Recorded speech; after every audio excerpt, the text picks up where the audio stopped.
Oke, selamat pagi Pak Agung, Pak Joko, kakak-kakak asisten dan teman-teman semua. Perkenalkan kami dari kelompok 10, ada Leika NIM 17, saya Terence NIM 18, Naomi NIM 19, dan Priyanka NIM 29. Hari ini kami akan mempresentasikan tentang tugas besar kami. Lanjut. Jadi sebagai negara dengan mayoritas penduduk bermata pencaharian di sektor pertanian, sektor ini memiliki peran penting dalam perekonomian dan pemenuhan kebutuhan pangan di Indonesia. Sementara itu, petani sangat bergantung pada sistem irigasi untuk mengairi persawahan dan atau perkebunan mereka supaya dapat hasil panen yang berkualitas.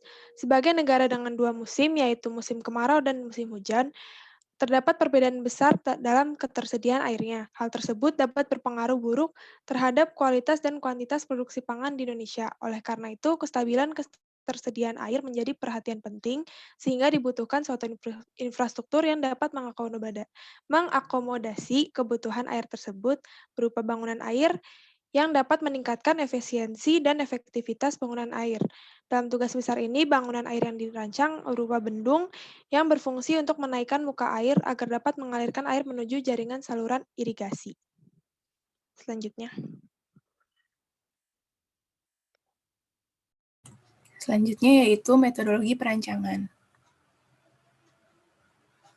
Jadi, dalam melakukan perancangan bendung di tugas besar ini, diawali dengan penentuan DAS, atau dalam hal ini adalah delineasi DAS. Nantinya, DAS hasil delineasi ini, kita tentuin kita akan melakukan penentuan stasiun pengamatan, yaitu stasiun hujan yang berada di sekitar DAS. Selanjutnya, nantinya akan ditentukan data hidrologi dari DAS tersebut. Nah, data hidrologi ini adalah data curah hujan harian maksimum dari setiap stasiun hujan. Nah, selanjutnya, data tersebut akan dilakukan analisis frekuensi distribusi hujan, yaitu dengan menggunakan metode log normal, metode Gumbel, dan juga metode log Pearson 3. Nah, nantinya dari setiap hasil dari hasil analisisnya akan ditentukan mana nih analisis frekuensi metode distribusi yang dia bisa memenuhi syarat dari koefisien skewness dan juga koefisien kurtosis. Nah, selanjutnya dari hasil tersebut didapatkan metode distribusi yang akan digunakan. Nah, nantinya dari metode distribusi itu dilakukan uji lebih lanjut, yaitu uji distribusi hujan dari chi-square dan juga Kolmogorov-Smirnov. Nah, nantinya akhirnya didapatkanlah metode distribusi yang lolos uji distribusi hujan. Selanjutnya akan dihitung curah hujan rencana. Nah, nantinya selanjutnya akan dihitung juga debit banjir rencana menggunakan metode SCS dan juga Snyder-Alexeyev. Nah, setelahnya akan ditentukan debit banjir rencana berdasarkan kedua metode tersebut, lalu akan dilakukan perencanaan lokasi bendung. Nah, setelah kita menentukan perencanaan lokasi bendung, akan ditentukan perhitungan dimensi bendung. Nah, terus setelah dimensi bendungnya ditentukan, akan dihitung tinggi muka air maksimum. Yang selanjutnya adalah akan direncanakan kolam olak beserta dimensinya, terus juga dihitung panjang lantai muka pada bendung rencana. Lalu setelah semua dimensi bendung, kolam olak, dan lantai mukanya sudah selesai, akan dilakukan proses penggambar teknik dari bendung rencana. Nah, selanjutnya akan dihitung gaya-gaya penentu stabilitas bendung, yang nantinya akan akan digunakan untuk menentukan safety factor dari bendung tersebut. Apabila memenuhi syarat, maka proses perancangan sudah selesai. Oke, berikutnya ini ada data perancangan yang kita pakai di tugas besar ini. Next. Nah, ini ada data hidrologi, das tinjauan yang kita pakai, terus ada data stasiun pengamatan yang kita gunakan, dan di sebelah kanan itu tabel data curah hujan maksimum tiap tahunnya untuk periode 10 tahun. Next. Nah, setelah dari data curah hujan maksimum itu kita lakukan analisis frekuensi distribusi hujan untuk 4 tipe, yaitu normal, log Pearson tipe 3, dan Gumbel. Nah, ini hasilnya untuk normal. Next. Ini untuk log normal. Terus Yang ini Loch Pearson. Dan yang ini yang Gumbel. Nah, lanjut. Nah, setelah didapatkan data tersebut, kita cek terhadap syarat skewness dan kurtosisnya. Di sini terlihat ada syarat koefisien CS dan CK yang masuk dalam syarat batas wajarnya. Nah, kita bandingkan dengan hasil perhitungan untuk hasil CS dan CK dari distribusi normal, log Pearson 3, dan Gumbel. Nah, berdasarkan perbandingan ini, didapatkan metode yang memenuhi syarat itu log Pearson 3 dan Gumbel. Next. Nah, selanjutnya kita lakukan uji lanjutan, yaitu uji distribusi data hujan dengan metode chi-square dan Kolmogorov-Smirnov. Next. Nah, ini hasil ujinya. Untuk yang chi-square, pertama kita cari dulu nilai chi-square kritisnya. Nah, hasil uji distribusi itu nilainya masih masuk akal, masih bisa digunakan jika di bawah dari nilai chi-square kritis. Bisa kita lihat nilai untuk keempat distribusi ini sama, yaitu 0. Terus kalau untuk uji Kolmogorov dan Smirnov, kita cari nilai Dmax dari masing-masing metode. Nah, dari hasil tersebut kita pilih metode yang menghasilkan nilai Dmax paling kecil, yaitu metode log Pearson tipe 3. Kalau teman-teman flashback ke yang tadi, pas uji skewness dan kurtosis juga log Pearson tipe 3 masih memenuhi syarat skewness dan kurtosis. Jadi kita pilih metode log Pearson tipe 3. Next. Nah, dengan metode log Pearson tipe 3, kita hitung curah hujan rencananya. Lanjut. Ini hasil menghitung curah hujan rencananya, terus di tabel yang di kanan, kita cari data untuk periode ulang 100 tahun, karena data itu yang kita butuhkan di tugas besar ini. Lanjut. Nah, dari data curah hujan periode ulang 100 tahun tersebut, kita hitung debit banjirnya dengan dua metode, yaitu metode SCS dan metode Snyder-Alexeyev. Lanjut. Nah, ini hasil perhitungan metode SCS, didapatkan debit puncaknya sekitar 2.200 meter kubik per second. Di situ di bawah, tabel yang bawah juga terlihat ada kontrol hidrografnya dengan error 1,41%, masih oke dalam batas wajar. Next. Nah, selanjutnya ini hasil dari metode Snyder-Alexeyev, didapatkan debit puncaknya sekitar 7.400 meter kubik per second. Ada juga kontrol hidrografnya dengan error 0,20%, masih dalam batas wajar. Lanjut. Nah, dari kedua metode yang kami gunakan, kami memilih untuk menggunakan hasil perhitungan SCS, karena nilai yang dihasilkan lebih masuk akal, sekitar 2.000-an, untuk debit puncaknya, dan juga metode SCS ini mempertimbangkan faktor tutupan lahan, jadi lebih detail gitu perhitungannya. Jadi kami pilih metode SCS. Next. Selanjutnya akan dilakukan pemilihan lokasi bendung yang berdasarkan kepada kriteria perencanaan kedua mengenai bangunan utama yang menjelaskan aspek-aspek penting yang perlu diperhatikan, yaitu pertama, pertimbangan topografi yang menganalisa ketersediaan selisih energi antara elevasi puncak bendung pada lokasi terpilih dan elevasi muka air pada sawah tertinggi. Dengan keperluan energi untuk membawa air ke sawah tersebut akan menentukan tinggi rendahnya bendung yang diperlukan. Tinggi bendung dibatasi 6-7 meter, karena bendung yang lebih tinggi akan memerlukan kolam olak ganda. Yang kedua, kemantapan geoteknik fondasi bendung dengan mempertimbangkan geoteknik yang berfokus pada daya dukung fondasi bendung dan kemungkinan terjadinya erosi bulu di bawah dan di samping tubuh bendung, serta ketahanan batuan terhadap gerusan. Yang ketiga, pengaruh hidrolik. Keadaan hidrolik yang paling ideal adalah untuk lokasi bendung ditemukan pada sungai yang lurus. Pada lokasi ini, arah aliran sejajar, sedikit arus turbulen, dan kecenderungan gerusan dan endapan tebing kiri kanan relatif sedikit. Dalam keadaan terpaksa, bila tidak ditemukan bagian yang lurus, dapat ditoleransi lokasi tidak pada bagian sungai yang tidak benar-benar lurus. Yang keempat, pengaruh regime sungai yang cukup dominan dalam pemilihan lokasi bendung. Dalam hal ini, yang perlu dihindari adalah lokasi yang memiliki perubahan kemiringan sungai yang mendadak, karena di tempat ini akan terjadi endapan atau gerusan yang tinggi. Untuk itu, disarankan memilih lokasi yang relatif tidak ada perubahan kemiringan sungai. Yang kelima, tingkat kesulitan saluran induk yang sebaiknya menyusuri tebing terjal dengan galian yang cukup tinggi, tetapi dengan memperhatikan terdapatnya formasi batuan di lereng di mana saluran primer itu berada. Yang keenam, ruang untuk bangunan pelengkap bendung, yaitu pertimbangan tentang keperluan ruangan untuk bangunan pelengkap bendung itu sendiri. Yang ketujuh, luas layanan irigasi atau lokasi bendung yang dipilih sedemikian rupa sehingga luas layanan irigasi layak dan mencukupi. Yang kedelapan, luas tangkapan air. Dalam hal ini, disarankan pemilihan sebelah hilir akan mendapatkan daerah tangkapan air dan tentunya debit andalan yang lebih besar, yang bermuaranya akan mendapatkan potensi irigasi yang lebih besar juga. Lokasi di hulu anak cabang sungai akan mendapatkan debit aliran andalan dan debit banjir yang relatif kecil. Yang kesembilan, tingkat kemudahan pencapaian berupa kegiatan pemeliharaan, rehabilitasi, dan inspeksi terhadap kerusakan bendung memerlukan jalan masuk yang memadai untuk kelancaran pekerjaan. Yang kesepuluh, biaya pembangunan yang merupakan pertimbangan terakhir untuk memastikan lokasi bendung dan layaknya dilaksanakan.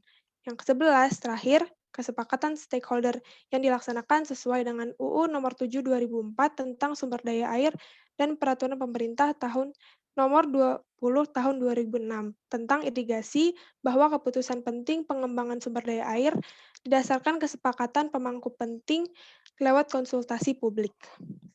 Aspek-aspek yang menjadi pertimbangan dalam pemilihan lokasi akan ditetapkan berdasarkan kriteria-kriteria di atas. Namun dilakukan beberapa pendekatan untuk kemudahan pemilihan lokasi. Nah, pemilihan lokasi ini dilakukan menggunakan aplikasi Google Earth Pro dengan memenuhi aspek-aspek di atas dan didapat data-data yang diperlukan untuk analisis desain bendung. Selanjutnya. Oke, selanjutnya kita masuk ke tahap desain bendung. Nah, di desain bendung ini kita ada beberapa data perancangan yang kita butuhkan. Pertama, data topografinya yang didapatkan dari Google Earth tadi, elevasi sawah tertinggi, luas petaknya, panjang sungai, panjang saluran. Terus ada data tanah di lokasi yang ditinjau. Kemudian di tabel sebelah kanan kita butuhkan elevasi dasar sungai dan juga data lebar sungai. Next. Nah, pertama banget kita bakal hitung tinggi mercu bendung. Nah, di tinggi mercu bendung, pertama banget kita hitung tinggi muka air untuk mendapatkan nilai tinggi muka air di hulu primer dan di hilir primer. Nah, perhitungannya mengikuti prosedur langkah-langkah yang sudah kita lakukan di tugas besar irigasi drainase sama persis. Kemudian data-data head loss ini tidak diketahui, tinggal kita pakai. Kemudian data panjang saluran, kemiringan saluran, itu hasil pemodelan kita, dan didapatkan nilai tinggi mercu bendung sebesar 3,885 meter. Lanjut. Next, kita bakal hitung tinggi bendungnya dari data elevasi mercu bendung, data tinggi muka air di hilir primer, didapatkan tinggi bendung sebesar 5,427 meter. Dan berikutnya ada beberapa dimensi bendung seperti lebar bendung, tebal pilar, lebar pintu pembilas, lebar pilar pembagi, dan lebar efektif bendung seperti yang tertera pada tabel di bagian bawah. Next. Nah, selanjutnya kita desain dimensi saluran pengambilan. Desain ini mengikuti langkah yang sama juga seperti yang sudah dilakukan pada tugas besar irigasi drainase, didapatkan dimensi untuk saluran primer dan saluran tersier. Next. Setelah itu kita kita hitung muka air di hilir bendung H2. Nah, hasil perhitungannya didapatkan H2 sebesar 6,875 meter, dan di bagian atas ada grafik lengkung tinggi energi di hilir mercu. Lanjut. Selanjutnya kita hitung juga muka air di atas mercu bendungnya H1. Nah, dari perhitungan didapatkan nilai H1 sebesar 10,736 meter, dan ada juga grafik yang menunjukkan lengkung tinggi energi di atas mercu. Next. Terakhir kita bakal desain kolam olak. Nah, pertama banget kita bakal hitung dimensi kolam olak untuk beberapa jenis kolam olak, ada Flocter, USBR, sama bucket. Nah, setelah itu kita bakal memilih tipe kolam olak yang paling sesuai. Nah, hasil evaluasinya menunjukkan tipe Flutter tidak memenuhi karena L hitungnya melebihi L syarat. Kalau nggak salah 8 meter deh. Terus tipe USBR 4 tidak memenuhi juga karena nilai YU-nya melebihi tinggi mercu, melebihi syaratnya. Dan terakhir, akhirnya dipilih tipe kolom olak tipe bucket. Setelah dicek dengan syarat, H2 per H1-nya harus lebih kecil dari 2/3, memenuhi syarat walaupun tipis banget bedanya. Nah, di bawah ditunjukkan hasil perhitungan dimensi kolom olak tipe bucket dengan R-min-nya 13,479 dan T-min-nya 16,523. Dipilih R pilihnya 35, T pilihnya 17,126. Next. Berikut ini hasil sketsa desain bendungnya. Oke, lanjut. Selanjutnya akan dilakukan perhitungan stabilitas bendung berdasarkan sketsa bendung yang udah dibuat.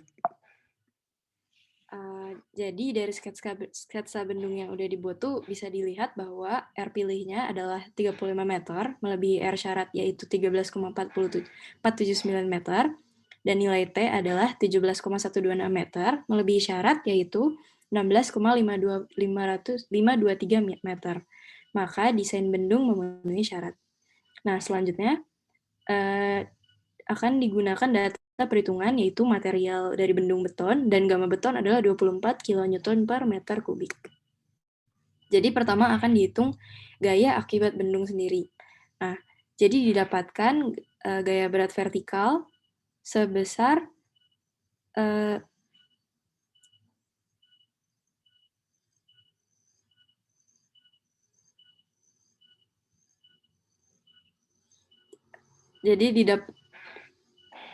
dengan M 1.074.535,3082 kN per meter. Nah, selanjutnya ada gaya gempa.